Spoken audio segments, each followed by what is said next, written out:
Tom Kelly is the Chief Executive Officer at Healthsmart. Mr. Kelly joined Healthsmart in August of 2014 to continue to develop and execute Healthsmart's mission. As you know, Mr. Kelly has extensive experience in healthcare-related issues and has a lot of good advice for us today. Many of you have seen the app. So without further ado, let's welcome Tom Kelly.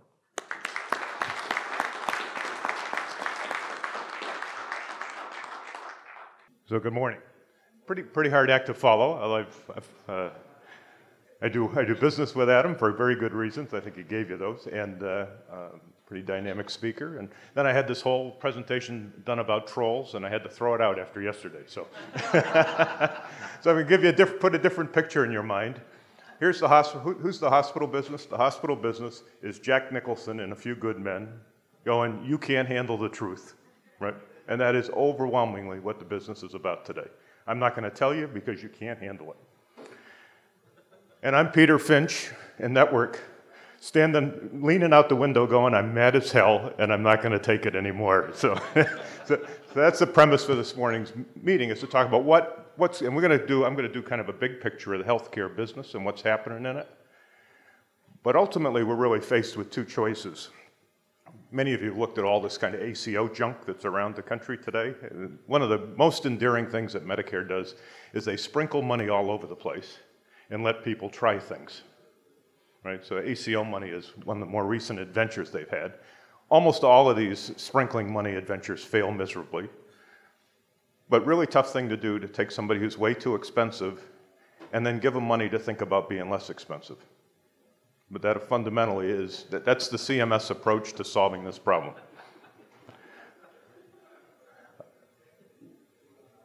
The other alternative is to say, listen, I'm going to figure out every which way not to walk through those doors, right? I'm going to do whatever I have to do not to use services that are too expensive. So first, I got to get smart about that. Second, I got to find where I can go for those services. Third, I got to keep myself in good enough shape that I actually don't have to walk through those doors, right? And that really is the only solution we have, right? If you really think about it, hospitals are the biggest unregulated monopoly in the United States. And every day, they're concentrating their interest. So what do we fight about with hospitals? They want to come to town, buy up all the surgery centers and the imaging centers, raise all their prices so they're just as expensive as the hospital prices, and not give people any options. And the fact is, the DOJ and the FTC don't seem to care about that one bit, right? You're a little bit lucky here in Oklahoma City because you have two 600-pound gorillas instead of just one 800-pound gorilla. That gives a little bit of competition in the market, not nearly as much as you'd like. But the fact is, I live in Dallas. It's the home of the original 800-pound gorilla, Baylor Hospital, right? What are Baylor's rules? You can't tell anybody what our prices are. By the way, if you sign up an employer group, they have to agree also not to tell anybody what the prices are. And all I do is, and you'll see this later on when Mike O'Neill comes up, we show them Blue Book, show them the range of prices in Dallas, and they say, but Baylor's not here, but don't worry, they're way over here. So you got a range of prices, which is already way too big, and all you do is go way to the right if you want to think about what Baylor's price is going to be if you go there. And I get the picture, so I don't have to talk about their specific prices. So where's the healthcare business going? First, if you looked at the best thing that's happened in healthcare in the past 10 or 15 years is the focus on quality. Just think about the number of errors in hospitals, surgical errors, bad administration of drugs, either too much or the wrong drug, hospital-acquired infections. All these problems were rampant 10 years ago, right? And in fact, it almost pains me, but I've had at least a dozen situations in which a hospital administrator explained to me, some of our most profitable patients are mistakes. And I say, I'll just pretend I didn't hear that, right? But that is exactly that. And the fact is, why do hospitals not want a bundle? Because they basically have to promise quality and predictable outcomes. Right. It hurts them. But the fact is, same reason, You want a price from somebody and a warranty when you buy a car. Why? Because if they didn't tell you the truth, then they ought to fix it for free, right?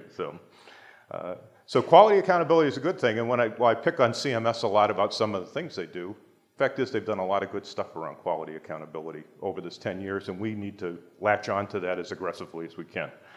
The Payor Consolidation, really all it pretends, I think, for all of us is a less flexible, more expensive market. It's the only thing that ever comes out of consolidation, right? You have less price competition. You've got more concentration of interest. You get more bureaucracy. You get less likelihood that you're really going to have a responsive company to deal with. Private exchanges are here. Probably a big thing, and we'll talk a little bit about this, is how do we use exchanges to actually mitigate our own risk? Because the way I look at an exchange is, I have 1,500 employees spread across the country. Do I really want to take insurance risk in New York City? Probably not, right? And I can use the exchange to avoid doing that. So, transparency, it's ultimately all about that. We're going to go from Oklahoma City. We've been working with Keith and his crew. Fabulous bunch of people, have done wonderful work for our members and customers. And we're going to go from 1 city to 10 cities as of December 31st in terms of offering transparent price networks. And my goal is to be at 30 markets the following year. So, and the last thing we're going to talk about is consumerism, because ultimately this is all about making this work just like any other business. Just imagine going to Walmart, having no price posted, going to the register, having them tell you that, well, that's $10,000, and you go, but I've got a coupon. They say, okay, it's $1.65.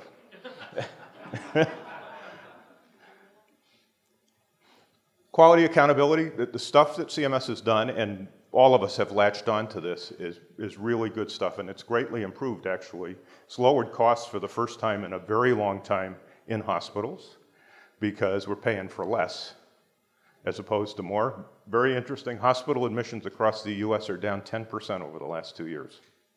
Harder to see in a market like this. It's still growing, but if you go to a market where the population is stable, there have been real declines in admissions across the board. And that means we're doing a good job. We're keeping people out, right? We've still got the migration of surgical activity to outpatient, but we're really beginning to take out medical activity, right? Average community hospital, about 75% of their admissions are medical admissions, which means somebody basically who's got a chronic disease that's in an acute state of some sort, probably was avoidable if we did the right things, and is there basically to try and get back to where they were before the onset of the exacerbation. I'm on a board of 3 small hospitals in New England, and what I tell them is, if you look at that 75 or 80%, about a quarter of those admissions are readmissions. People walked out of the hospital and within 30 days were back in the hospital for the same reason. I actually had a member once who didn't make it across the parking lot. They get discharged, they didn't get to their car, and they went back to the hospital. So now tell me that deterioration could have happened in 150 feet between them and their car. So we're going to have very much more serious business, but a quarter of all those medical admissions are readmissions, and we're basically on a course to eliminate readmissions. But if you also think about it, I tell the hospitals I'm on the board of, the real goal is 0 medical admissions. Now, we won't get there, but we can get an awful lot closer than we are today.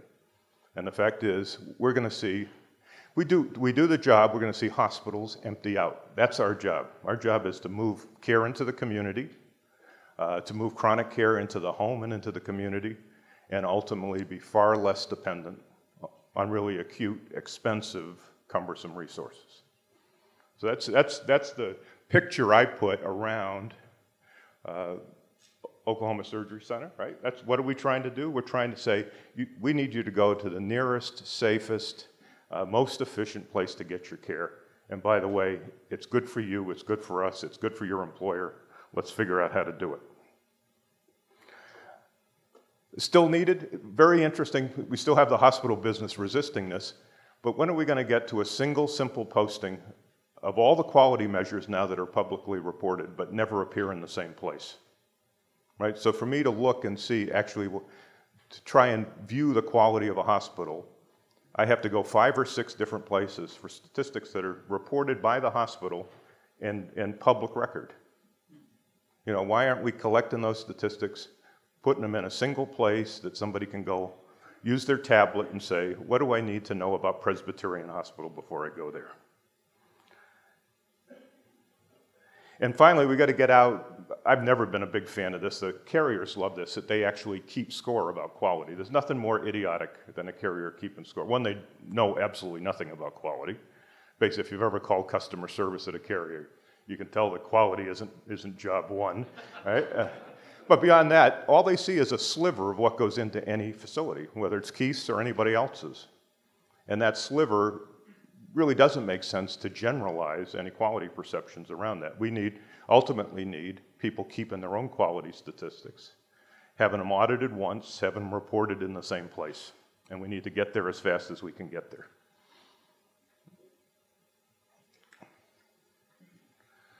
Just the way I know, we won't talk a lot today about private exchanges, but ultimately we're going to do a variety of things with employers. The first is, say there are low-cost places to get this stuff. And by the way, you ought to buy in, and you ought to buy in big. And that's what we call smart choice, but that is transparency. That is, you look up the price, it's on the web, and that's the deal. And by the way, for the way we've constructed our insurance activities, we waive deductibles and copays for anybody who's ready to go to that. For two reasons. One is deductibles and copays are a big pain in the butt if you're a provider, right? You think about the amount of money you spend trying to collect them. It's probably half of what you actually would get in copays you spend just trying to collect them, right? The other thing is, even a minor surgical event in a high deductible plan, and of course everybody except for government has a high deductible plan today, right? So it's a great, you can't talk to anybody who's in the government because they think you're speaking Greek to them or something. But the fact is, for somebody to go in, even with a minor surgical procedure early in the year, they're talking $2 or $3 grand out of pocket to get out of that surgical procedure. And $2 or $3 grand is a lot tougher to collect from somebody than $25, right? And it also, one of the great statistics I use all the time, 61% of all the credit card credit defaults in the United States are over hospital bills, right? So we got to get out of that business. I've known very few people over time who really have surgery for fun. And if you tell them it's free, they're not likely to have another one too. So, and the fact is, even if they do, if you're dealing with the right people, they won't do it to them, even if they wanted it. So we got to get to that point where we've made medicine a lot more expensive because we've now foisted expense onto the employee. But you recognize for a person with healthcare needs, it's not affordable. You're actually putting them at financial risk. And that financial risk is an every year risk for anybody who's got a significant condition. You know, we sold a company a long time ago, a Medicaid company, to Aetna that became the Aetna Medicaid division. I had a young gal, 35-year-old gal who worked for me who had juvenile arthritis. Single mom, very common in these, right? And she had to take a shot every other month that cost $1,250. As soon as we went to the Aetna health plan, she had to borrow the money to pay for her 2 shots every year because that was the deductible. Right? So here you got a single mom making $40-something thousand a year, using credit card debt to pay for her shot. And the fact is, if she didn't get that shot, she would have been disabled. She could not have come to work. Right? So what a silly kind of system to end up in. So private exchanges, there are a lot of confusion about that. Many brokers will tell you, well, private exchange is how I sell you dental and insurance and vision insurance and Aflac-like products and whatever else, and you use an exchange to do that. But a private exchange really is giving people a choice between, do you want the company's plan or do you want a different plan, right? And I do think you'll see places like us. I have employees in about 30 states, but I only have about 5 states where I really have enough employees to have a self-insured plan and be able to manage it. So I'm going to figure out how to use exchanges basically to lever my risk in those other states. And ultimately, you'll see, Native American tribes have figured this out already. They have more special exemptions than you ever can imagine, but they can basically isolate risk for people who are very high-risk individuals. So my prediction ultimately on the exchanges is they already have features of a high-risk pool. You know, all the states at one time had high-risk pools. They're all kind of gerrymandered attempts to take care of people who fell through the cracks. But ultimately, you'll see exchanges that really serve two purposes: people who need individual insurance who are basically healthy, and a high-risk pool that ultimately ought to be managed by a single entity and ought to be somebody who actually manages risk for a living. So it's going to be an interesting, and you're going to see the market devolve to that, I think, relatively quickly as people figure out how to get risk. If you think about an employer, they ultimately want to take big chunks of risk off their income statement. You know, I get somebody who comes in today who's taken the new non-statin statin, and it's going to cost $30,000 a month for the rest of this person's life, which has now been extended by 8 or 10 years. Why am I in that business? I've got no leverage to negotiate that price. And ultimately, prices of unleverageable things really ought to be determined. It ought to be a government program that says we're going to figure out how we're going to buy this and who's going to qualify to get it. It doesn't make sense to ask individual employers to be figuring that problem out for themselves. Yeah. Let's talk about transparency. Is in the end the starting point for all of this stuff, right? The first thing we got to do is open the kimono, right? We got to say, here it is. This is warts and all. This is the healthcare system. And what's really weird about the healthcare system is everybody has a transparent price, except privately employed persons, right? All the government programs, I mean, the prices are, you can figure out the price even if they don't tell you. They're all fixed, basically. There's a methodology to do them. And the only part of the business is where somebody's actually paying for it, you can't get the price. Instead, you get a 10-page bill, and the challenge is if you have trouble sleeping, and apparently Adam does, you read the bill, and pretty soon you're asleep because it has nothing to do with what actually happened to you in the place. But if you think about price competition, transparency is where competition starts. It doesn't finish there, but you have to have, I mean, use that same Walmart example, walking around Walmart and none of the prices are posted on the shelf, right? I mean, who's gonna do that, right? And what makes it a powerful combination is the prices are right there. They'll tell you about the prices anytime. They don't fiddle with the prices every day, right? It's really pretty, and if you think about how much cost has been driven out of that business for things that we buy from Walmart over the past 10 years. Here's a simple indicator. When I started in healthcare, we spent about $300 per person per year on healthcare in the US, and this year we'll spend close to $10,000. So I'd be the first one to admit healthcare is a lot better, but that's a really big increase. And the fact is, Great Britain spends about $5,000.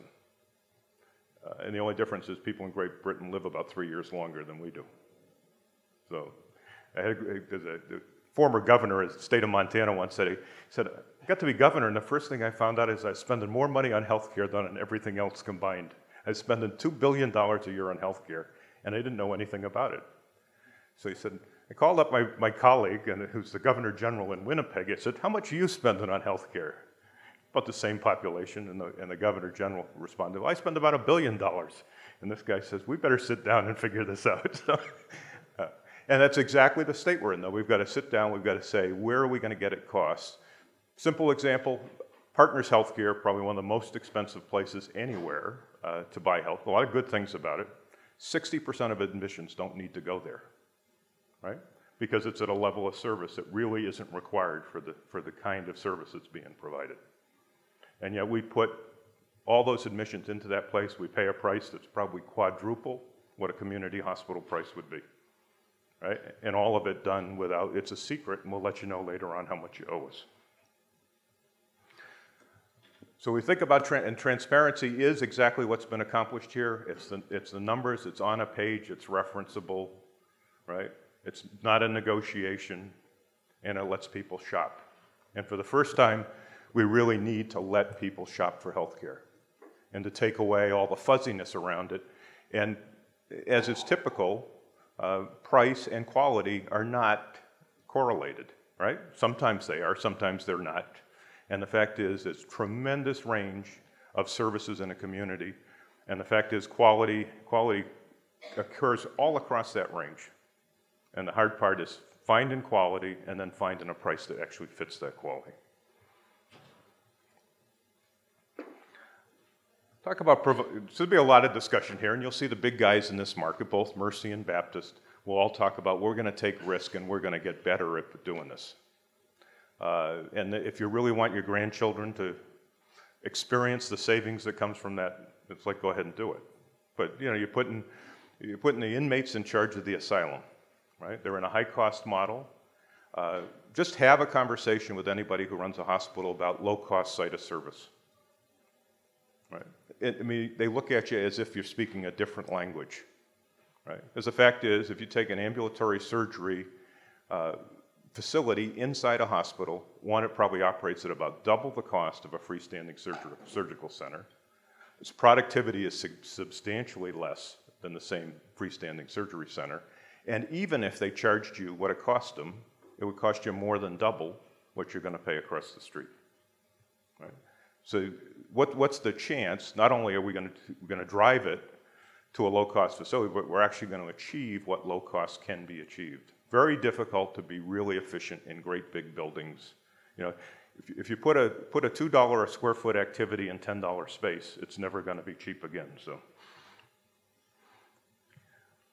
So it's and I think the way I picture this today, we're now, the dike is leaking. And all we have to hope is the insurers and the big providers just run out of fingers to plug the dike. They hate what's happening, right? And yet it's beginning to happen really almost every place in the U.S. And the only question is, how do you get to scale? How do you get it so it's enough that it really begins to become a dominant influence in the market? We're very close, I think, to that tipping point in this market today, right? It's now everybody's talking about it. But we still have payers who say, I don't want you to do that. Cigna refuses to make their network available with somebody who's making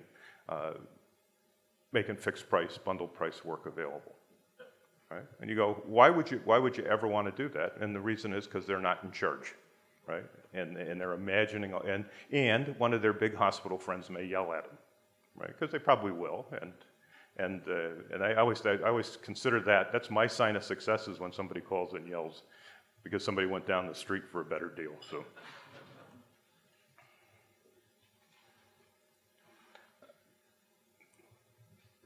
making healthcare work for consumers, and one is, and I imagine you all have looked at that great website already that Keith has. But why isn't all of healthcare like that? Why don't I go on site and see a simple list?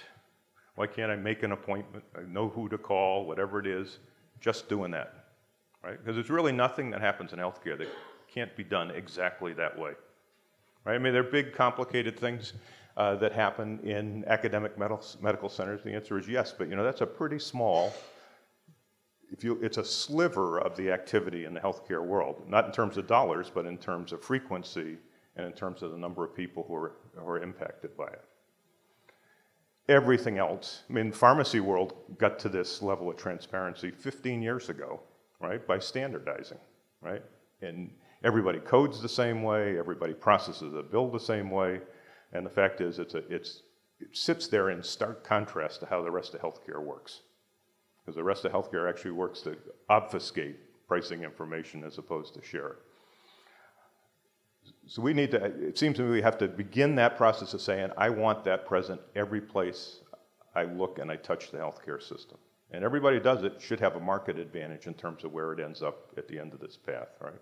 It is time to take a chance and to say, I'm going to put myself out there, and by the way, if this market's going to evolve as I think it's going to evolve, I want to be part of the solution. I don't want to be trying to fix it, trying to pretend I was part of the solution 10 years from now when the rules have changed. And that's where the carriers are going to be. The carriers are going to drag their feet on this thing till the last possible moment, and then they're going to announce they invented it, right? Right? But it's a great challenge. One of the things we're working on now is how do we actually automate what we're now calling an e-ticket, which is how do we go from member to appointment to authorization to report that the service has been provided to payment without ever creating a piece of paper. How do we make it a credit card transaction? I've been trying to do this in healthcare for 40 years. why don't healthcare payments work just like MasterCard, right? Why don't you, and basically all three elements are exactly the same. You figure out whether somebody has a MasterCard that's valid, right? You actually report about the amount of money they're going to spend, and it gets approved. You process the payment. And there's no reason healthcare can't be exactly the same way, right? And that means it doesn't need paper. It doesn't need a 4-page list of all the different kinds of pills somebody left on your table while you were there. And ultimately, our goal is I've already designed the receipt that goes back to the member that says, thank you, bill paid in full, and it says you had 1 knee replacement, right? And that's all that needs to be said. And I'll tell you, you're going to see people's attitudes towards healthcare change dramatically. Anybody who's been through this, all you have to do is listen to what the experience was like. We just go back and tell your employers about this. And the stories are already legion in this town. And the only real challenge for us is to see if we can make them legion in a whole bunch of towns. So, but it's a fan, and ultimately we got to see. Physicians' offices are going to have to get there to the same place. We got to realize that ultimately what we know about the healthcare business really should be in electronic health records and not in claims, anyways. Claims really aren't very much use in terms of understanding what's going on with patients or large groups of patients. But the fact is the electronic records we now maintain for patients are going to get better and better, and they're really going to be based in physicians' offices and in hospitals and places where people receive care, not in insurance companies.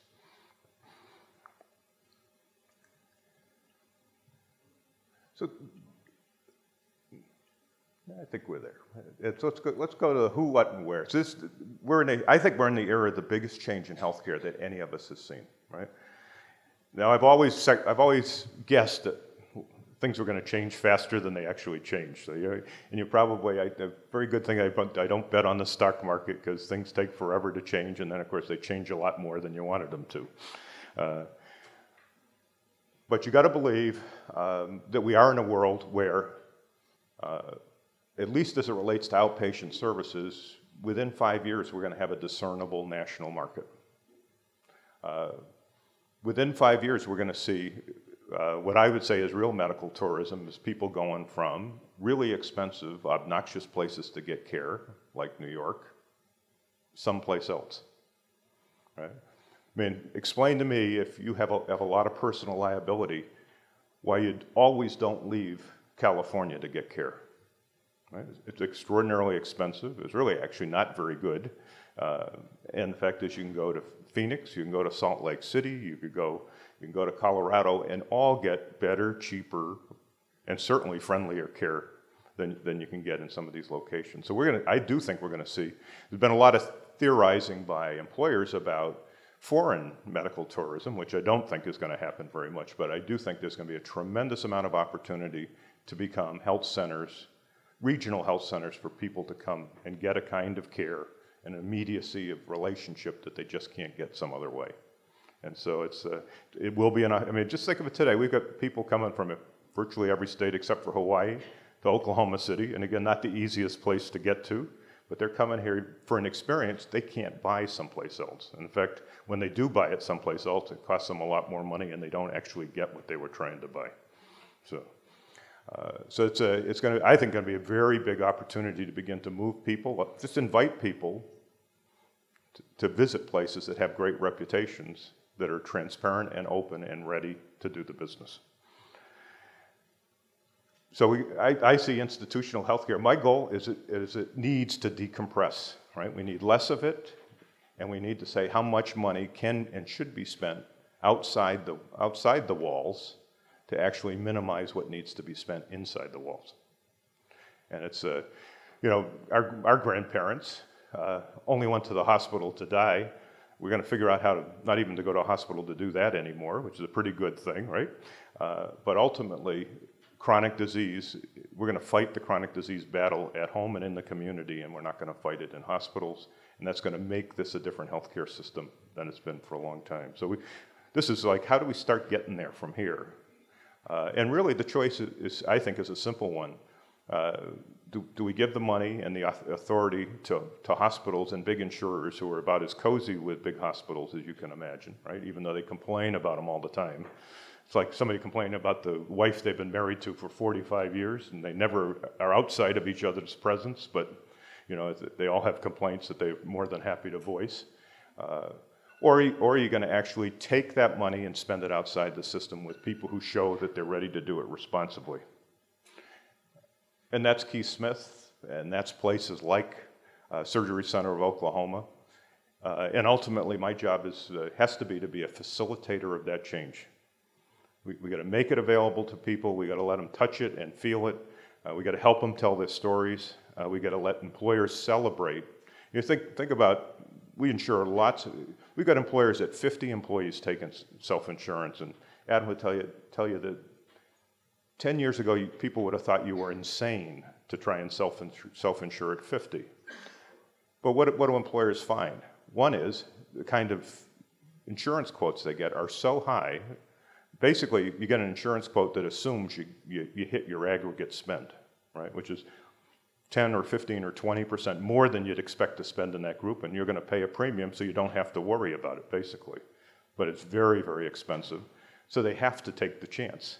All right? The only reason employers ever go self-insured is, one, they want to understand exactly what they're spending, and the carriers play hide and seek forever. It's their data, not your data.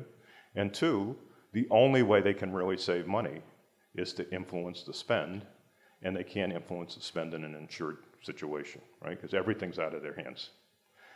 So you're going to see more of that self-insurance is going to be endemic in the environment, and everybody who understands that I have to figure out healthcare for my business to thrive is going to be in that side of the business, and we got to help them do it particularly well. The hospitals will warn you, listen, we need this money to pay for sick people or poor people or whatever, and there's only one possible response to that. That's not my problem, right? If I sit there and worry about solving your problem, we're not going to solve this one.